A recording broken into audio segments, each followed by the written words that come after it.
Halo sahabat sehat, perkenalkan saya Dr. Agung Zentuwibowo dari Klinik Pratama Cita Sehat. Pada info medis kali ini saya akan membahas lebih banyak seputar alergi susu sapi pada bayi. Alergi susu sapi adalah salah satu jenis dari alergi makanan yang umum terjadi pada bayi.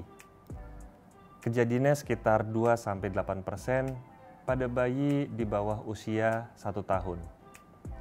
Alergi ini terjadi ketika sistem kekebalan tubuh bereaksi secara berlebihan terhadap protein yang terdapat di dalam susu sapi dan menganggapnya sebagai zat yang berbahaya. Kondisi ini berbeda dengan intoleransi laktosa yang berkaitan dengan kesulitan mencerna laktosa dan bukan merupakan reaksi alergi ataupun sistem imun.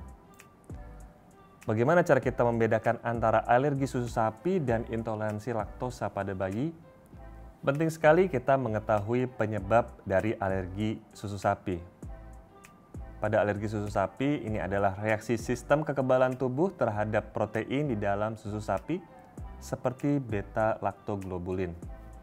Ketika bayi mengkonsumsi susu, sistem imun menganggap protein tersebut sebagai sebuah ancaman yang bisa memicu reaksi alergi.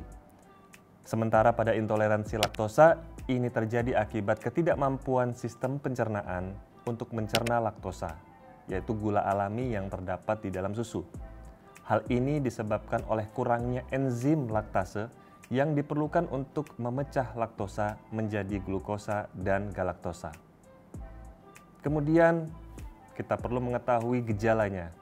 Pada gejala alergi susu sapi, bisa terjadi gejala sistem pencernaan berupa muntah, kemudian sistemik secara umum yaitu ruam kulit dan gatal-gatal, pembengkakan di area wajah, terjadi batuk ataupun kesulitan bernafas. Reaksi ini bisa muncul dalam hitungan menit hingga beberapa jam setelah mengkonsumsi susu yang bisa menyebabkan reaksi alergi. Sementara untuk gejala intoleransi laktosa, umumnya adalah gejala pencernaan seperti kembung, nyeri perut, diare, biasanya tinja asam. Kemudian gejala ini lebih terfokus pada saluran pencernaan dan biasanya muncul setelah konsumsi susu. Cara membedakannya, kita perlu mengetahui waktu munculnya gejala. Gejala alergi susu dapat muncul dengan cepat setelah dikonsumsi, sedangkan gejala intoleransi laktosa cenderung muncul beberapa jam kemudian. Jenis gejalanya pada alergi susu dapat menyebabkan reaksi sistemik yang menyeluruh yang melibatkan kulit dan pernafasan seperti reaksi alergi pada umumnya. Sedangkan intoleransi laktosa lebih sering menyebabkan pada masalah pencernaan saja, jadi terfokus pada sistem pencernaan. Kemudian jika dilihat riwayat keluarga, ada riwayat alergi makanan di dalam keluarga, kemungkinan bayi tersebut mengalami alergi susu sapi. Jika pada kondisi sebaliknya, intoleransi laktosa lebih umum terjadi pada populasi tertentu, seperti kita, yaitu terutama di kalangan orang-orang Asia.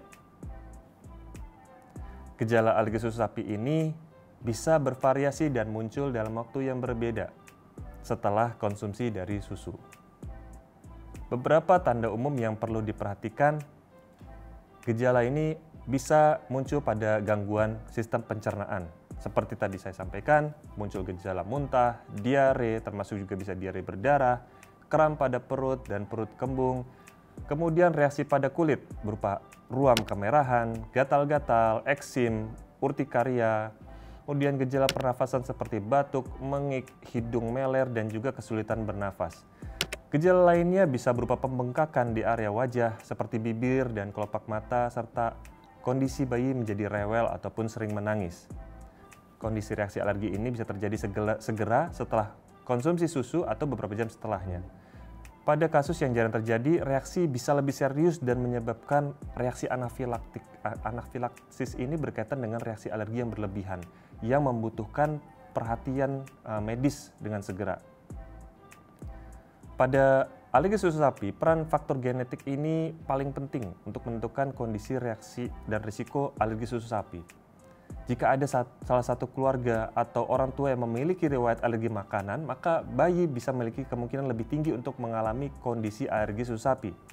Selain itu, pemberian susu sapi sebelum usia 6 bulan dapat meningkatkan risiko karena saluran pencernaan bayi belum sepenuhnya berkembang. Lalu bagaimana caranya kita bisa menangani alergi susu sapi ini? Beberapa pencegahan yang bisa dilakukan adalah memberikan ASI eksklusif. Dengan memberikan ASI selama 6 bulan pertama, ini akan membantu mengurangi risiko terjadinya alergi susu sapi. Ibu menyusui juga disarankan untuk menghindari konsumsi produk susu sapi agar tidak mempengaruhi ASI. Susu formula hipoalergenik, jika ASI tidak tersedia ataupun harus diberikan susu tambahan, bisa diberikan jenis susu ini.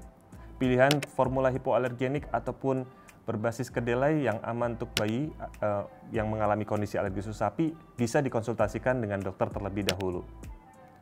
Pada kondisi alergi perlu dihindari pemicunya, segera hentikan pemberian susu sapi dan produk turunannya jika bayi tampak menunjukkan gejala alergi, termasuk makanan seperti keju, yogurt, dan juga mentega. Nah, jika gejala ini berlanjut atau berat badan bayi susah naik akibat reaksi alergi ini, maka penting untuk segera konsultasi ke dokter untuk mendapatkan penegakan diagnosis dan juga penanganan yang tepat. Nah, dengan pemantauan dan penanganan yang tepat, kita harapkan anak bisa tumbuh dengan baik meskipun mengalami alergi susu sapi. Sekian dari saya, semoga bermanfaat, salam hidup sehat, dan sampai jumpa.